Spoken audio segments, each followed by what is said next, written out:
Saudaraku, hari ini saya ingin sampaikan satu pesan firman Tuhan kepada saudara. Kita akan memulai satu seri khotbah baru yang spesial. Judulnya adalah Reclaim Your Family. Rebut kembali keluarga Anda. Oke, itu judul khotbah kita selama bulan ini. Kita akan belajar tentang family, tentang keluarga, tentang pernikahan juga. Kita baca dulu janji Tuhan. Yesaya 60 ayat 1 sampai 5. Bukankah ini ayat rema untuk tahun ini? Dan benar-benar Tuhan genapkan di tengah-tengah kita. Saya bacakan. Bangkitlah, menjadi teranglah. Sebab terangmu datang dan kemuliaan Tuhan terbit atasmu.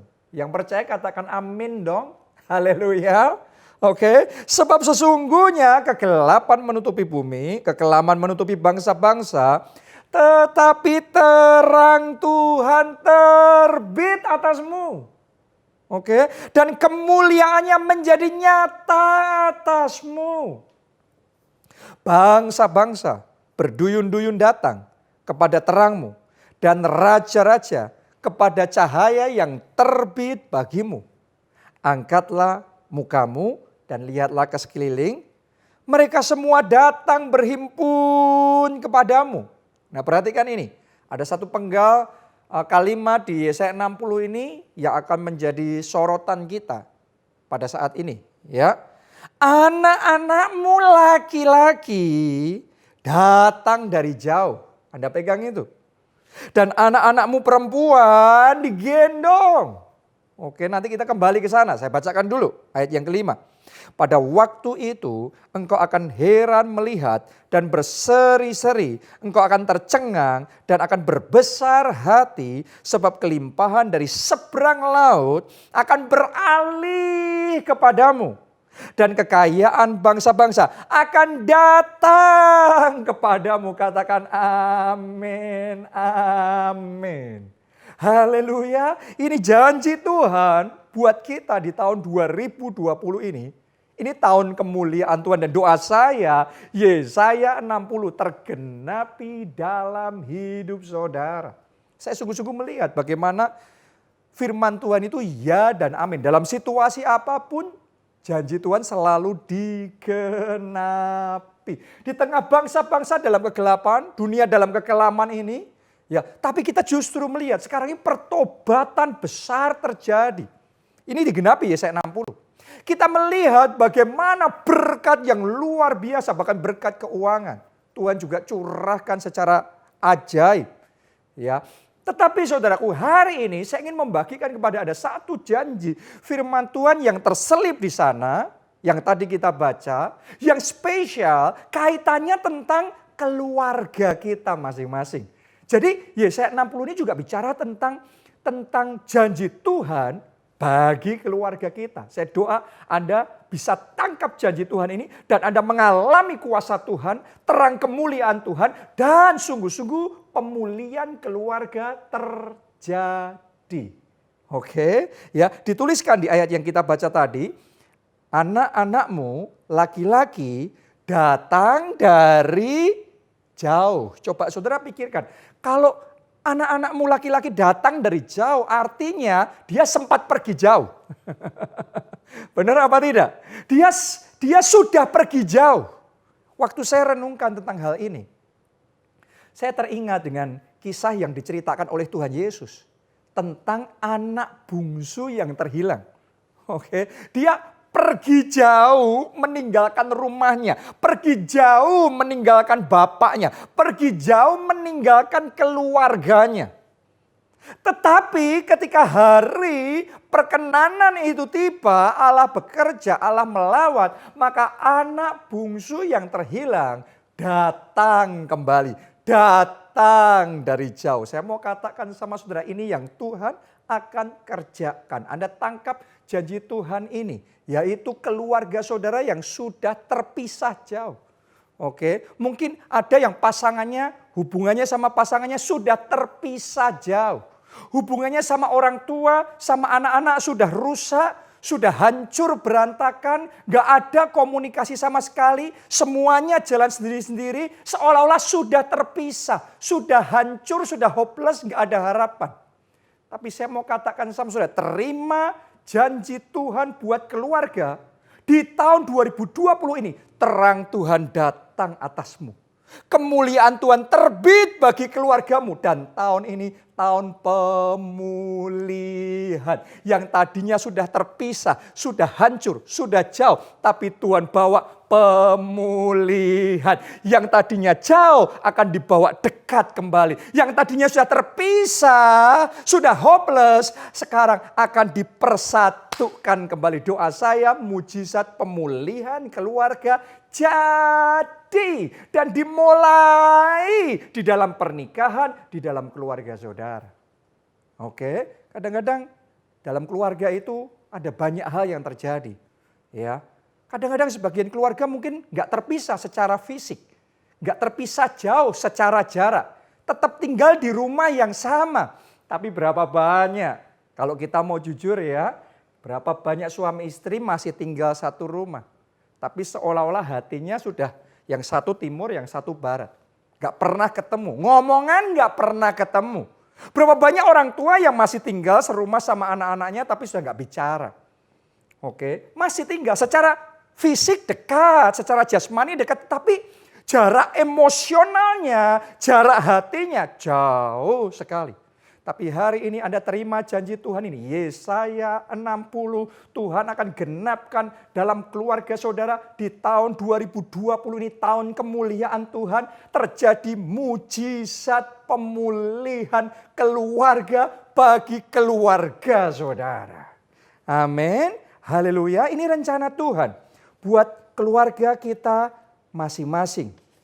Ya, itu sebabnya kalau saudara mau ngalami penggenapan Tuhan, janji Tuhan buat keluarga saudara, ada pesan profetiknya loh yang perlu kita lakukan. Karena Yesaya 60 itu ya diawalinya dengan satu pesan profetik, bangkitlah, menjadi teranglah, karena terangmu datang dan kemuliaan Tuhan terbit atasmu. Jadi kalau terang kemuliaan Tuhan terbit atas keluarga saudara, Anda punya bagian yang harus engkau lakukan. Bangkit dan jadi terang bagi keluarga saudara. Apa itu? Gimana caranya saya jadi terang buat keluarga saudara? Dengarkan baik-baik. Ini pesan profetik buat kita semua. Bangkit dan rebut kembali keluarga saudara. Yes, saudara harus lakukan itu. Ya, karena keluarga saudara itu yang paling berharga, lebih dari harta apapun yang Anda punya di dunia ini. Oke, mobil saudara berharga, pekerjaan saudara berharga, keuangan saudara, rumah saudara berharga. Tapi saya mau katakan sama saudara, ada satu yang lebih berharga dari semuanya itu, yaitu family, yaitu keluarga. Jadi kalau sempat hilang, kalau sempat terpisah, kalau sempat jauh, hari ini saya sampaikan pesan Tuhan, bangkit jadi terang, bangkit, rebut kembali keluarga saudara. Kenapa? Karena terang kemuliaan Tuhan. Karena Roh Kudus siap bekerja untuk membawa pemulihan bagi keluarga kita. Oke, jadi ada bagian yang harus kita lakukan. Kalau saudara mau yang hilang bisa ketemu, Anda harus aktif mencari. Oke, kita nggak bisa cuma pasif nunggu, nggak ngapa-ngapain. No, ada bagian yang harus kita lakukan. Ya kalau saudara misalnya kehilangan barang di bandara atau di mana gitu. Saudara harus berusaha untuk mencari sampai ketemu. Demikian pula kalau kita mau terjadi pemulihan di dalam keluarga kita. Kita harus berjuang, kita harus bangkit, kita harus aktif, kita harus agresif memperjuangkan supaya apa yang terhilang ketemu kembali. Kebahagiaan keluarga yang hilang, cinta keluarga yang terhilang, sukacita keluarga yang terhilang bisa ditemukan kembali dan mujizat pemulihan keluarga terjadi. Oke, itu namanya jadi pahlawan bagi keluarga. Oke, saya mau ceritakan sama saudara satu kisah di dalam Alkitab tentang seorang perempuan yang bangkit dan jadi terang bagi keluarganya, jadi pahlawan bagi keluarganya. Kita baca Ibrani 11 ayat yang ke-31. Saya percaya Roh Kudus mulai bicara sama saudara ya. Saya percaya terang kemuliaan Tuhan ini akan datang. Membawa pemulihan untuk pernikahanmu. Membawa pemulihan bagi keluarga Anda. Saya bacakan Ibrani 11 ayat 31. Karena iman, maka Rahab. Jadi siapa yang kita bicara hari ini? Rahab. Oke. Rahab, siapa dia? Perempuan sundal itu. Wow. Tidak turut binasa bersama-sama dengan orang-orang durhaka. Karena ia telah menyambut pengintai-pengintai itu dengan baik. Tahukah saudara yang kita baca ini Ibrani 11. Dan Anda bisa cek. Ibrani 11 itu isinya daftar saksi-saksi iman. Daftar pahlawan-pahlawan iman. Dan yang dicatat di sana itu nama-nama besar. Yang tercatat di sana nama-nama seperti kayak Abraham, Isa, Yakub, Musa, Daud. Wow, ini orang-orang hebat. Ya, yang dengan iman kayak Daniel yang mengatupkan mulut singa. Dengan iman Daud menaklukkan kerajaan-kerajaan. Dengan iman Elia menurunkan api dari langit. Jadi ini pahlawan-pahlawan iman yang namanya beken-beken hebat-hebat tercatat di Ibrani 11. Ya, dari semua nama itu, ada satu nama yang kayaknya nggak pantas banget dicatat di sana, yaitu Rahab. Kenapa? Tadi saudara baca sendiri, perempuan sundal. Wow, gimana perempuan sundal dicatat termasuk di dalam saksi iman. Jadi pahlawan iman, gimana masuk akal? Ternyata saudaraku, ya memang benar. Rahab itu tidak menurunkan api dari langit, melakukan mujizat yang spektakuler seperti yang lainnya. Tapi ada satu hal yang dilakukan oleh Rahab yang sangat spesial di mata Tuhan. Sampai-sampai namanya tercantum di sana. Apa itu? Yaitu Rahab menyelamatkan keluarganya. Jadi keluarga itu di mata Tuhan berharga. Kalau kita mau berjuang menyelamatkan keluarga kita, butuh iman yang besar di situ. Anda di mata Tuhan spesial, jadi pahlawan. Doa saya, saudara semua, jemaat keluarga Allah, apakah saudara suami, Anda istri, Anda anak, Anda orang tua, Anda semua bangkit jadi terang, bangkit jadi pahlawan bagi keluarga saudara. Ya, itu yang dilakukan Rahab. Kenapa kok sampai dia disebut pahlawan iman? Karena untuk menyelamatkan keluarganya butuh iman yang besar. Oke, Anda kalau teliti di dalam Alkitab, saudara akan menemukan bahwa untuk Rahab menyelamatkan keluarganya, dia harus ambil resiko besar.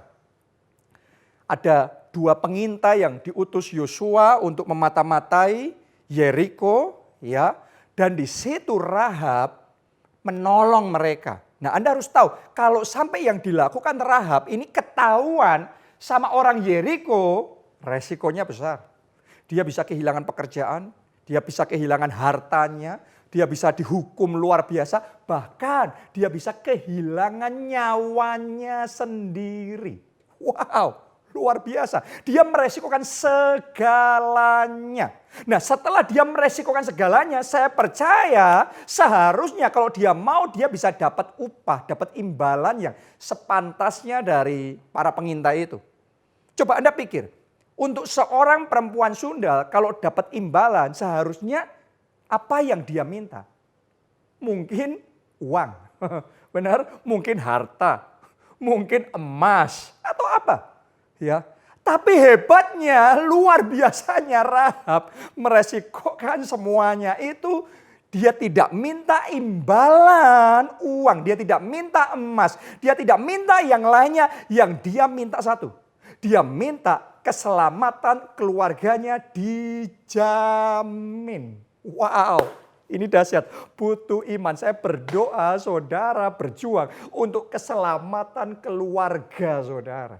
Kita baca ya apa yang dilakukan oleh Rahab ini. Yosua 2 ayat 12 sampai 13. Maka sekarang bersumpahlah kiranya demi Tuhan bahwa karena aku telah berlaku ramah terhadapmu. Ini Rahab sedang ngomong sama dua pengintai tadi. Ya. Kamu juga akan berlaku ramah terhadap kaum keluargaku. Oke, sekali lagi dia ngomongnya selalu keluarga.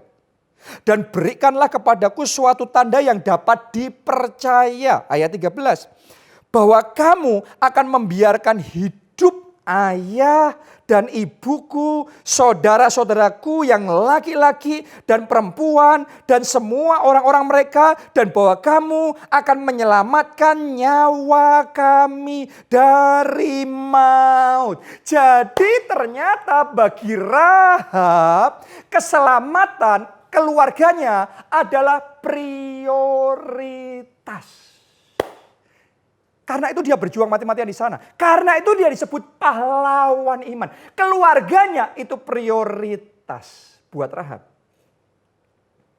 Pertanyaan saya, apa yang jadi prioritas buat saudara? Oke, sudahkah pernikahanmu itu jadi prioritas? Sudahkah keluarga saudara itu jadi prioritas? Ya, saya tahu bahwa kita semua punya banyak urusan, kita semua harus kerja, harus mungkin punya penghasilan, ya, mengamankan ini itu dan lain sebagainya. Tapi saya ngomong sama saudara sekali lagi, keselamatan keluarga saudara itu harus jadi prioritas. Oke, saya berdoa keluarga saudara selamat dari virus corona, selamat dari wabah sakit penyakit. Keluarga saudara selamat dari resesi ekonomi. Tapi juga keluarga saudara selamat dari perpecahan. Selamat dari perceraian. Selamat dari kekacauan. Selamat dari kehancuran. Hari ini terang kemuliaan Tuhan terbit atasmu. Roh Kudus bekerja dalam hati saudara. Di dalam keluarga saudara. Sehingga mujizat pemulihan keluarga terjadi. Amin. Saya yakin sepanjang bulan ini kita akan mendengar banyak kesaksian. Tuhan akan nyatakan itu. Banyak pernikahan dipulihkan. Banyak keluarga dipulihkan. Yang jauh akan didekatkan kembali. Yang sudah rusak hubungannya dipersatukan kembali. Amin. Haleluya. Ya, lanjutkan lagi. Ya, ayat Yosua 2 ayat 17 sampai 19. Pembacaan kita tadi. Ya, ini adalah petunjuk supaya keluarga Rahab bisa selamat. Nah, kalau Anda mau keluargamu selamat, pernikahanmu selamat, terjadi pemulihan, perhatikan petunjuk ini. Kedua orang itu berkata kepadanya, dua pengintai ngomong sama Rahab, kami akan bebas dari sumpah kami ini kepadamu yang telah kau suruh kami ikrarkan. Sesungguhnya apabila kami memasuki negeri ini, Anda perhatikan ini. Haruslah tali dari benang kirmisi ini kau ikatkan pada jendela tempat engkau menurunkan kami, itu di rumahnya. Oke, karena rumahnya Rahab itu persis di temboknya itu. Ya. Dan ayahmu serta ibumu dan saudara-saudaramu serta seluruh kaum keluargamu kau kumpulkan di rumahmu. Harus ada di rumahnya. Setiap orang yang keluar nanti dari pintu rumahmu harus sendiri menanggung akibatnya. Kalau darahnya tertumpah dan kami tidak bersalah. Tetapi siapapun juga yang ada di dalam rumahmu, jika ada orang yang menciderainya, kamilah yang menanggung akibat pertumpahan darahnya. Jadi perhatikan baik-baik. Ada petunjuk yang perlu diperhatikan Rahab supaya keluarganya bisa selamat dari kehancuran, dari kebinasaan. Petunjuknya adalah semua keluarganya harus ada di rumahnya Rahab. Oke, harus masuk di rumah. Karena kalau di luar rumah, dua pengintai itu ngomong kami nggak tanggung jawab. Ya, jadi yang di dalam selamat, yang di luar nggak selamat. Oke, jadi saya ingin ajak saudara juga pakai momen ini sekaligus untuk ajak saudara, ayo kita di momen seperti sekarang ini stay at home. Lebih banyak tinggal di rumah. Ya kalau nggak penting sekali saudara jangan banyak keluar. Oke, lebih stay at home, ya. Nah, tapi begini, itu bukan rumah biasa. Rumah Rahab itu jadi spesial, jadi rumah keselamatan di mana orang di situ selamat. Kenapa?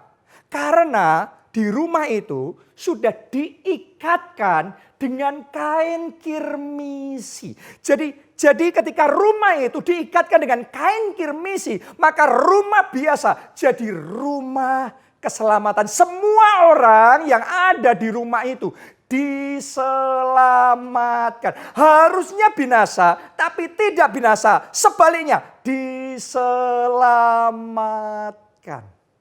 Apa artinya buat kita? Saya mau ngomong begini sama saudara, keluarga saudara, itu rumah itu bicara keluarga kita. Keluarga kita harus diikatkan sama kain kirmizi itu. Kain kirmisi itu apa artinya buat kita? Saudaraku, Anda boleh pelajari di Alkitab, Anda akan temukan. Ya, kirmisi ini segala sesuatu yang berkaitan dengan rumah Tuhan, dengan Tuhan. Itu banyak menggunakan bahan-bahan dari kain kirmisi. Oke, banyak bahan di bait Allah menggunakan kain kirmisi. Ya, jubahnya imam juga pakai kain kirmisi. Oke, tabir bait Allah pakai kain kirmisi. Jadi semua yang di bait Allah kirmisi itu sangat dominan di sana. Kalau Anda juga nggak lupa, kalau saudara ingat, jubah yang dipakai oleh Tuhan Yesus juga kirmisi. Warna darah yang diteteskan oleh Tuhan Yesus di kayu salib itu sama seperti warna kain kirmisi. Jadi kain kirmisi ini bicara tentang Tuhan, bicara tentang pribadi Tuhan, bicara tentang darah Kristus, bicara tentang rumah Tuhan. Hari ini pesan buat saudara dan saya yang mau keluarga kita diselamatkan, yang mau pernikahan kita diselamatkan, yang mau pasangan kita, anak-anak, orang tua kita diselamatkan. Ini pesannya, ikatkan rumahmu dengan kain kirmizi itu. Artinya gini, ikatkan keluarga saudara sama Tuhan. Kenapa? Karena ada Tuhan dan tidak ada Tuhan pasti berbeda. Kalau Tuhan turut campur di dalam pernikahan saudara, Tuhan turut campur dalam hubunganmu dengan pasanganmu, dalam hubungan saudara dengan anak-anak, dengan orang tua saudara, saya mau katakan pasti ada perbedaan yang harusnya sudah hopeless. Tapi ada pemulihan. Rumah biasa jadi rumah keselamatan. Keluarga biasa akan dipulihkan, diselamatkan kalau ada Tuhan di dalam hidup saudara, di dalam keluarga saudara. Oke, jadi mungkin saudara bertanya sama saya, apa yang harus saya lakukan? Apa yang harus saya lakukan untuk mengikatkan keluarga saya sama Tuhan? Supaya ada keselamatan. Supaya ada pemulihan. Yang pertama saudaraku, bawa keluarga saudara. Berjuang ya, berjuang. Untuk bawa keluarga saudara datang dan kenal Tuhan. Ya, ikatkan hati anak-anak saudara sama Tuhan. Konekkan hati pasangan saudara. Hati orang tua saudara sama Tuhan. Kalau Tuhan dilibatkan dalam keluarga saudara, pasti berbeda. Ada yang berbeda. Ya, jangan lupa saudara berjuang, ajak keluarga saudara untuk connect sama rumah Tuhan, sama gereja Tuhan, sama ibadah. Anda sekarang kan kita belum boleh beribadah di gedung gereja seperti yang biasanya kita lakukan. Ya, tapi saudara bisa ajak keluarga saudara untuk ikut ibadah online seperti ini. Ya, atau mungkin saudara bisa ajak untuk ngikutin live streaming ya di internet. Saya di JSM, saudara bisa konekkan di sana. Ya, karena ketika saudara berjuang untuk itu, hatinya terbuka sehingga ada connect antara kita sama Tuhan, antara keluarga kita sama Tuhan. Di situ terang Tuhan datang, kemuliaan Tuhan terbit, di situ Tuhan turut campur, Roh Kudus bekerja, maka kita akan diselamatkan, keluarga kita dipulihkan. Jadi libatkan Tuhan. Ya, jangan lupa pesan profetiknya. Apa tadi? Rebut kembali hati keluarga saudara. Rebut kembali. Mungkin anak-anak saudara sudah sempat terlibat dalam pergaulan yang salah. Jadi seperti anak yang terhilang, hidupnya mungkin berantakan, kacau balau. Saudara jangan diam saja. Anda harus bangkit. Jadi pahlawan untuk keluarga. Seperti yang dilakukan Rahab. Rahab bukan orang yang spesial banget. Dia nggak ngelakuin mujizat-mujizat spektakuler. Tapi satu hal yang spesial yang dia lakukan. Dia selamatkan keluarganya. Anda harus bangkit dan selamatkan anak-anak saudara. Anda harus berjuang. Anda harus berdoa. Anda harus berdoa puasa. Berjuang semaksimal mungkin. Menyelamatkan anak-anak saudara. Buat Anda yang merasa pernikahan saudara sudah kayak telur di ujung tanduk. Sudah hampir kandas. Atau mungkin sudah sempat kandas. Saya mau ngomong sama saudara, bagi Tuhan tidak ada yang mustahil. Karena janji Tuhan di Yesaya 60 yang jauh akan dibawa kembali dekat. Pemulihan terjadi, kesatuan terjadi. Itu sebabnya hari ini bangkit. Jadi pahlawan buat keluarga. Bangkit dan rebut kembali keluarga saudara. Yang mungkin sedang ada dalam cengkeraman iblis. Yang sedang tersesat jalan. Rebut kembali. Berjuang kembali bagi keluarga saudara. Termasuk buat saudara yang merasa seolah-olah di momen ini. Kedekatan Anda sama keluarga sudah kayak jauh gitu. Secara jasmani masih bersama. Tetapi secara emosional, secara hati sudah jauh. Saya ajak saudara, ayo berjuang, berusaha untuk membangun kedekatan kembali di dalam keluarga. Saudaraku, itu yang saya alami sama anak-anak saya. Ya, untuk sesaat karena saya, istri saya sibuk sekali. Ya, situasi seperti ini kita banyak sekali yang harus dikerjakan, banyak sekali yang harus dilakukan, memastikan semuanya karena perubahan. Tadinya ibadah offline, sekarang ibadah online, banyak penyesuaian yang harus kita lakukan. Jadi untuk sesaat ya, saya sama anak-anak saya rasanya kok kami itu jadi jauh. Ya, rasanya kita tinggal bersama tetapi seolah-olah anak-anak saya sudah sibuk sendiri. Sibuk mungkin dengan gadget, ya sibuk mungkin dengan bermain sendiri. Ya, secara kedekatan hati sudah sangat longgar sekali. Ya, akibatnya hubungan itu jadi berjarak. Akibatnya dikasih tahu kayak susah sekali anak-anak. Akibatnya kadang-kadang nggak mau dengar dan lain sebagainya. Itu terjadi ketika nggak ada lagi kedekatan. Jadi jauh. Sampai di satu titik Tuhan mulai bicara di dalam hati saya. Tuhan mulai bicara tentang membangun kembali mesbah keluarga. Bangun mesbah keluarga itu sama seperti kita mengikatkan hati anak-anak kita, keluarga kita sama Tuhan. Ada kirmisi di situ, oke. Ya, Tuhan mulai bicara sama saya untuk bangkit dan rebut kembali hati anak-anak saya. Bangun kedekatan kembali sama anak-anak saya. Dan itu terus, Roh Kudus bicara di hati saya. Sampai di satu titik saya nangkep rema yang dari Tuhan. Saya mulai bangkit, saya mulai berjuang, saya mulai paksakan diri saya. Saya mulai ajakin, ayo saya ajakin istri saya ajakin anak-anak saya. Awalnya mungkin anak-anak saya rasanya gimana, tapi saya mau bangkit jadi imam dalam keluarga.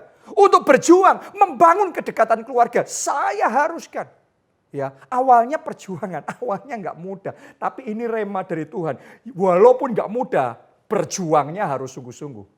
Ya, akhirnya saudaraku, sekarang saya ngomong sama saudara, saya bersaksi ya. Luar biasa. Hari demi hari kami berdoa bersama. Setiap hari, hampir setiap hari kita berdoa bersama. Kita menyanyi, menyembah Tuhan bersama, ya, kita sharing bersama apa yang Roh Kudus taruh di hati saya bagikan kepada mereka, apa yang Roh Kudus taruh di hati istri saya bagikan sama anak-anak kita, ya. Terus kemudian kita juga minta anak-anak kita sharing firman Tuhan yang mereka dapatkan sama kita. Wah, itu jadi momen yang indah. Anak-anak diisi dengan firman Tuhan, diajari. Dan ada kedekatan, ada tanya jawab. Mereka mulai tanya ini, tanya itu. Dan kita mulai bisa mengarahkan. Dan kita merasakan hadirat Tuhan semakin nyata. Kita merasakan anak-anak semakin terbuka hatinya. Semakin mereka ngikuti jalan Tuhan. Semakin mudah untuk diarahkan. Dan kita bisa merasakan kedekatan itu dipulihkan. Pemulihan keluarga terjadi. Dan sungguh-sungguh sukacita keluarga kembali kami rasakan di dalam keluarga kita. Jadi saya ajak saudara, ayo berjuang. Berjuang. Bangkit dan rebut kembali kebahagiaan keluargamu. Sukacita di dalam pernikahan saudara. Itu perlu berjuang. Ya, untuk berjuang seperti itu butuh yang namanya berkorban. Khususnya saudara kalau sama pasangan saudara sudah sempat banyak luka di hati, banyak kecewa, banyak sakit hati karena gesekan, karena ya beda paham dan lain sebagainya. Ya, saya mau ngomong begini, untuk pemulihan itu terjadi butuh korban. Ya, butuh korban perasaan, butuh korban gengsi. Kadang butuh korban harta, korban. Tapi ketika saudara berkorban, Anda berjuang kayak Rahab. Rahab untuk menyelamatkan keluarganya butuh berjuang. Saudara kalau mau menyelamatkan pernikahanmu, engkau harus berjuang. Kalau saudara mau melihat pemulihan terjadi di dalam pernikahan saudara, ada sukacita yang baru dalam pernikahan saudara, butuh berjuang. Ya, saya sama istri saya sempat, kami juga ngalami rasanya hati itu jauh. Ya, karena kadang-kadang terjadi gesekan, terjadi benturan, ya. Ada pikiran-pikiran yang berbeda satu dengan yang lain. Ya, saudara jangan berpikir hanya karena kita sama-sama pendeta maka nggak ada perbedaan pikiran. Ya, justru karena sama-sama leader, sama-sama pemimpin, saudaraku, sama-sama kemauannya kuat, ya kadang-kadang benturannya bisa lebih keras. Ya, dan kalau sudah kayak gitu, kadang-kadang ya ada kekecewaan, ada luka di dalam hati. Terus kemudian mulai ada tembok dalam hubungan, mulai jauh satu dengan yang lain. Masih tinggal bersama, kita komitmen sungguh-sungguh. Ya, tapi hubungan dan kedekatan dan hati itu jadi jauh. Sampai di satu titik Roh Kudus mulai bicara di dalam hati saya. Rebut kembali hati keluarga. Rebut kembali hati pasanganmu. Roh Kudus mulai menyadarkan saya. Dan Roh Kudus mulai bicara, memberikan rema kuat sekali di dalam hati saya. Ya, di situ saya tangkap pesan dari Tuhan. Di situ saya ngerti yang Tuhan mau.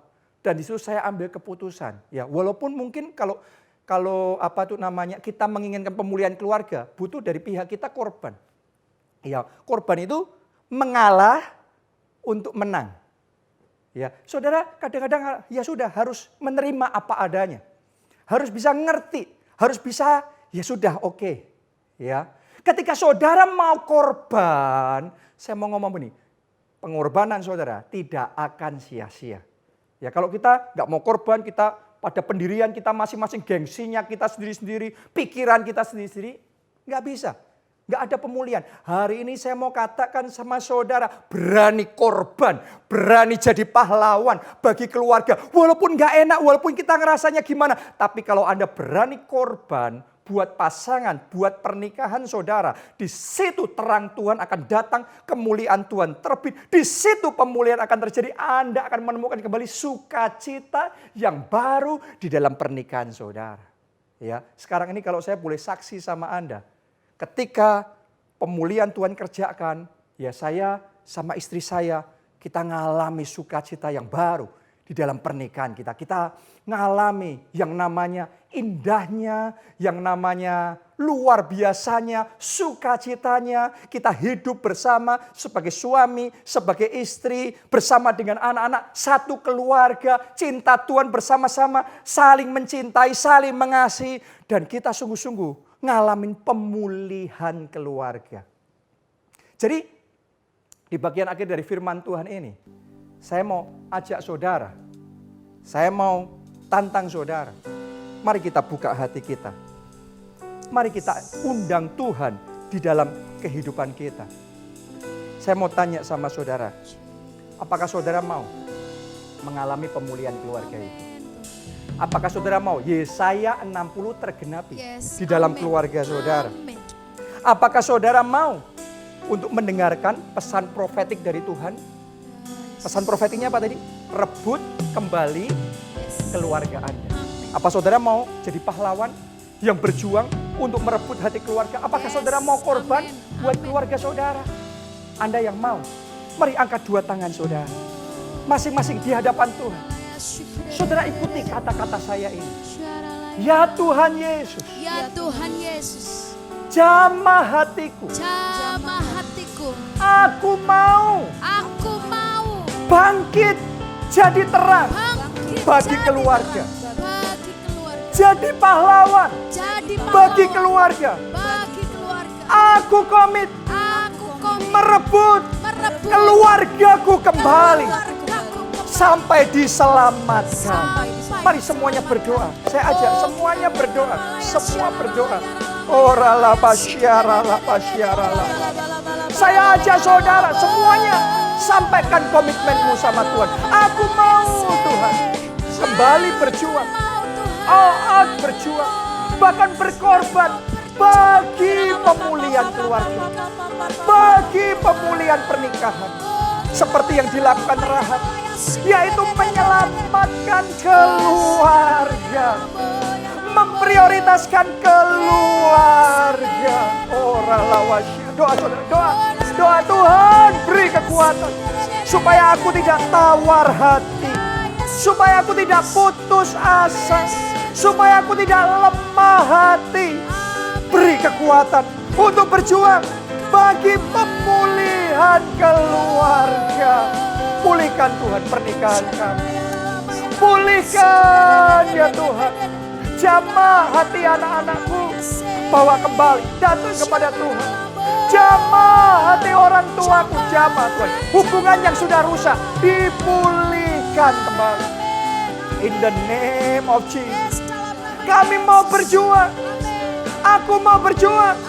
Untuk keluarga. Untuk pernikahan. Doa saudara, doa. Jamah Tuhan, jamah hatiku. Jamah ya Tuhan, jamah, sadarkan. Aku mau rebut kembali keluargaku. Sehingga keluargaku diselamatkan. Saudaraku, apapun keadaan keluarga saudara, saya mau ngomong begini. Secara manusia bisa jadi tidak ada harapan. Tetapi di dalam Tuhan selalu ada harapan. Oke, mungkin secara manusia pernikahan saudara sudah terlalu rumit, terlalu banyak luka dan kecewanya. Tapi saya mau katakan, kalau ada kirmizi, kalau ada Anda libatkan Tuhan di dalam keluargamu, maka pemulihan masih bisa terjadi. Oke, ini janji Tuhan. Yesaya 60, saya tahu di bulan ini akan banyak sekali pernikahan yang dipulihkan. Amin. Saya tahu di bulan ini, mulai bulan ini, banyak keluarga mengalami pemulihan. Anak yang terhilang dipulihkan kembali kepada keluarga. Oke, pasangan yang terhilang. Mungkin suamimu sempat terhilang, pergi tinggalkan keluarga. Tapi Tuhan akan lakukan pemulihan. Itu terjadi ketika terang Tuhan datang. Kemuliaan Tuhan terbit. Kuasa Tuhan bekerja. Yang mau angkat dua tangan. Ikuti doa saya. Katakan di dalam nama Yesus. Mujizat pemulihan keluarga. Mujizat pemulihan terjadi.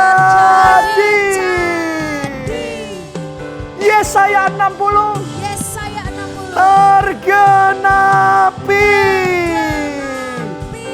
Keluargaku mengalami glory, kemuliaan. Mari semuanya berdoa saudara, berdoa, deklarasikan itu. Mari satukan iman bahwa Roh Kudus bekerja dan keluarga kita dipulihkan.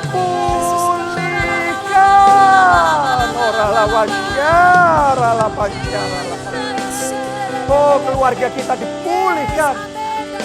Pernikahan kita dipulihkan. Apa yang sempat hilang dikembalikan. Kebahagiaan yang sempat hilang dikembalikan.